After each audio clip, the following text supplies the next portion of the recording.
Welcome to our channel. Today we how to recover your financial health with QuickBooks, full guide step by step clearly.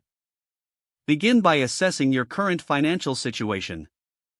Gather all relevant financial documents, including bank statements, invoices, and receipts. Log into your QuickBooks account or create a new one if you don't have an account yet.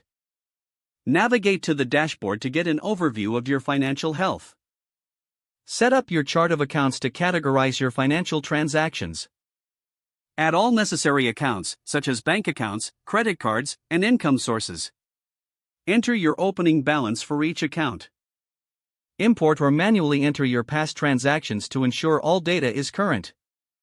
Reconcile your bank statements to ensure accuracy. Use the reconciliation tool within QuickBooks to match transactions. Identify any discrepancies and resolve them promptly.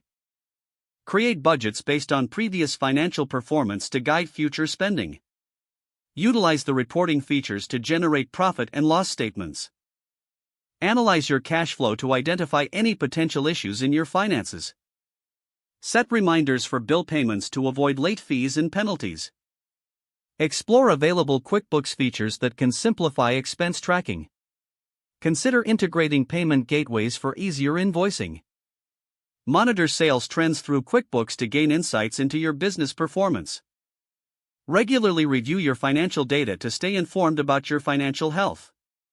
Schedule periodic reviews to adjust your budget and financial goals as needed. Share relevant reports with your team or financial advisors to discuss strategies for improvement.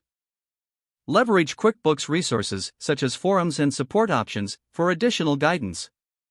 Commit to a routine check-in on your financial standing to ensure ongoing recovery.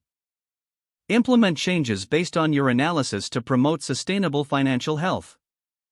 If the page does not load, refresh the browser or try again in a private or incognito window.